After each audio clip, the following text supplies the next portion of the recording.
Ryan Papenhuyzen or Clint Gutherson? Who's the best fullback? On one side, we've got Papenhuyzen, the master of explosiveness, capable of turning any play into a spectacle. On the other, Clint Gutherson, who's just packed his bags and is heading to St. George Illawarra Dragons, ready to take his game to a new level. But the big question is, who truly deserves the title of best fullback? Papenhuyzen is unbeatable when the game demands speed, but does he have the mental control of Gutherson? And don't be fooled, Gutherson is more than just a leader. He's the kind of player that opponents fear. But is his calmness and intelligence enough to overcome Papenhuyzen's explosive power? Each one has their unique traits. But who's the real nightmare for NRL defenders?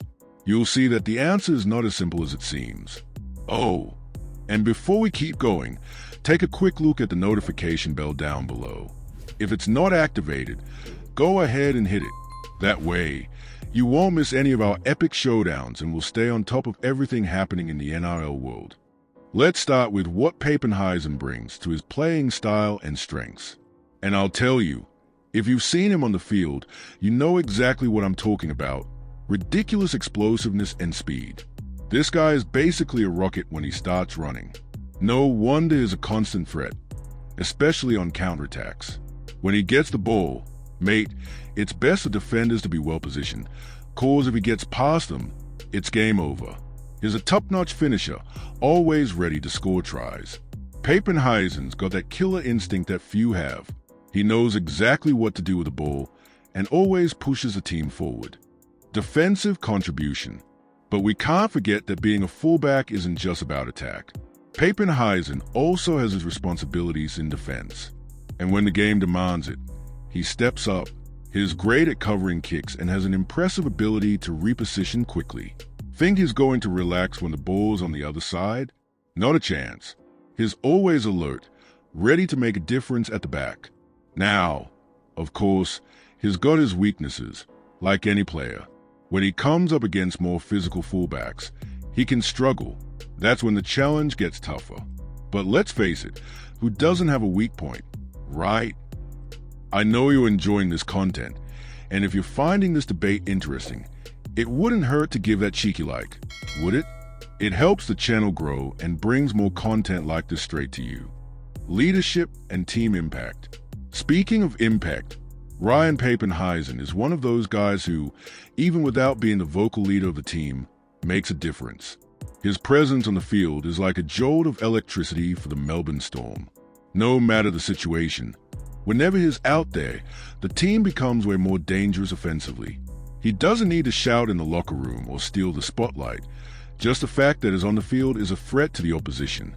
Papenhuyzen has an ability to change a game with one play, and that takes the Storm to another level. Weaknesses and challenges. But, of course, nothing comes without its challenges. And in Papenhuyzen's case, the big issue is injuries. He's had some significant breaks because of them. We can't deny it. He's a player with a history of injuries that keeps him out of crucial games. That's a headache for both him and the team.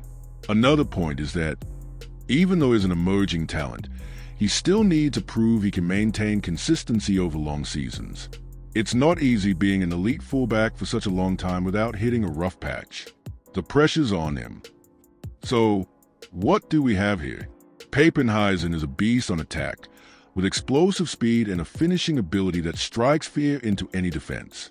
But will his consistency be a problem in the long run? And the injuries? Can he stay healthy and show the same level of play throughout the whole season? Let me know in the comments, because now we are about to take a look at the maestro Clint Gutherson. Hold up a sec. If you're enjoying the content, make sure to hit that subscribe button. That way, you won't miss any analysis and you'll always be up to date with everything happening in the NRL. It's quick, and you'll be with me for every big comparison. Playing style and strengths. Gutherson. This bloke just keeps delivering. He's not just any player. He's incredibly versatile and, more importantly, consistent. No matter where you look. He's there, ready to set up a perfect assist or even create a play out of nowhere. His positioning is unreal. It's like he's everywhere at once, always in the right spot to provide that crucial attacking support. He's not one of those players who only shows up occasionally.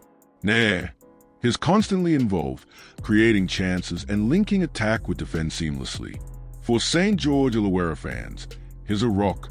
And for the NIL, he's one of those fullbacks you simply can't ignore. Defensive contribution. You know what impresses me even more? Gutherson's defense.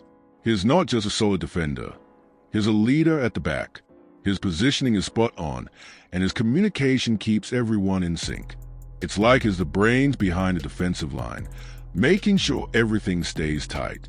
And when things get tough, he's exactly the bloke you want back there. When the opposition breaks through, he's the one organizing a defensive response. He makes it all look effortless. But trust me, that level of awareness is rare. The confidence he brings to his team is unreal. Leadership and impact on the team. Now, let's talk about the massive shift in Gutherson's career. The bloke has just been named captain of the St. George Illawarra Dragons. That's right, he's no longer just waiting for things to happen. Now, he's the voice of the team, and with his experience, you just know he's got what it takes to lead the boys to success. This new role is huge because he'll have to lift the team, especially in a transition year. He's always been a natural leader, but now, mate, that leadership is going to be tested like never before. How's he going to handle the pressure of a new squad, with fresh stars around him? What's that dynamic going to look like? That's what we're about to find out. Weaknesses and challenges. Now, it's not all strengths, is it?